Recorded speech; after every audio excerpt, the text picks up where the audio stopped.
ብዙዎች ጃሴ ወይም ደግሞ ኤክስኤክስ ቴንታሲዮን አልሞትም ይላሉ። ተፈጥሯዊ አመፀኝነትና ገና በ6 ዓመቱ እናቱን ለመከላከል ሲል ሰውን በቢላ ለመውጋት የሞከረ በልጅነቱ ሰላማዊ ጨዋታ ሳይሆን ከዓለም ጋር ጦርነት የጀመረ የፍሎሪዳው ንቁ ነበር። ትምህርት ቤት ሳይሆን ጎዳና ላይ ስለ ፍልስፍና የተማረ ለሕግ የማይገዛ በራሱ ዓለም ውስጥ የሚኖር አደገኛ ሰው። ይህ ታሪክ ስለ አንድ ተራ ዘፋኝ አይደለም። ይህ ታሪክ በ20 ዓመቱ ዓለምን ያንቀጠቀጠ በሚሊዮኖች ልብ ውስጥ እንደ እሳት የነደደና በመጨረሻም በሴራ የተገደለ የዘመናችን ጥቁር መልአክ ታሪክ ነው። ጃሴ ኦንፍሮይ ወይም ደግሞ ኤክስኤክስ ቴንታሲዮን ሲወለድ ጀምሮ በደም ስር ውስጥ የሚፈስ አመፅ ነበር። ገና በልጅነቱ ዓለምን አልገዛም ብሎ ያወጀው ይህ ወጣት እናቱን ለመከላከል ሲል ከማንም ጋር ለመጋጠም የማይፈራ ጀግና ነበር። ትምህርት ቤት ለእርሱ እስር ቤት ነበር። እውነተኛ ትምህርቱን የተማረው በፍሎሪዳ ጨለማ ጎዳናዎች ላይ ነው። በየቀኑ የሚገጥማቸው ድብድቦች ለጃሴ ስፖርታዊ እንቅስቃሴዎች ነበሩ። እሱ ካልደማ ቀን አይነጋለትም ነበር። እስር ቤት ውስጥ ሆኖ ሙዚቃን ሲፈጥር ግድግዳዎቹ ሳይቀር የሚንቀጠቀጡ ይመስል ነበር። እሱ ዱርዬ አልነበረም። እርሱ ለተገፉትና ድምፅ ላጡት ወጣቶች የቆመ የጎዳና ላይ ፍላስፋ ነበር።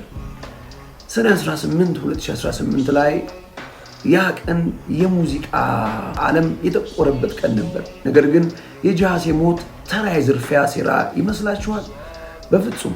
ይህ የታቀደ የተቀነባበረና እጅግ አስከፊ የሆነ የጥቁር ገበያ ሴራ ነበር። ጃሴ ከሞቱ በፊት ቀደም ብሎ በድንገት በሞት እንኳን ትዝታዬን አክብሩ ብሎ ሲናገር የራሱን ሞት በአይነ ህሊናው እያየ ነበር። እንዲያውም ሳድ የተሰኘው የሙዚቃውን ቪዲዮ የራሱን የቀብር ስነ ስርዓት አስቀድሞ የሰራበት ትንቢታዊ ስራው ነበር።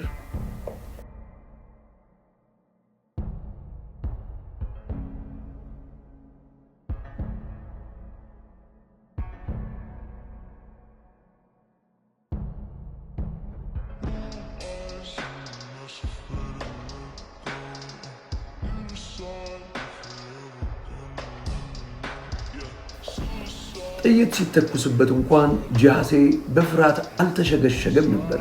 ገዳዮቹ ጋር ፊት ለፊት ተጋፍጦ የሞት ጥላ ያየው እንኳን እስከ መጨረሻው የተፋለመ ብቸኛው ዘፋኝ ነው። ያቺ መኪና ውስጥ የፈሰሰው ደም የጃሴ ብቻ ሳይሆን የትውልድ ተስፋ ነበር። ብዙዎች ጃሴ ወይም ደግሞ ኤክስኤክስ ቴንታሲዮን አልሞትም ይላሉ። የሞቱ ቪዲዮዎች ሁሉ የተቀነባበሩ ናቸው የሚሉም አሉ።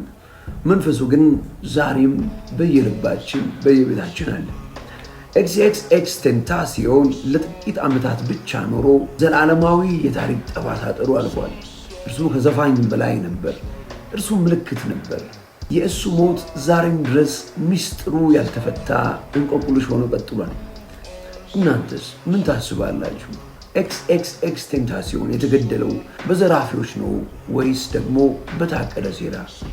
ሐሳቦቻችሁን ኮሜንት ሴክሽን ላይ አስቀምጡልኝ። አመሰግናለሁ።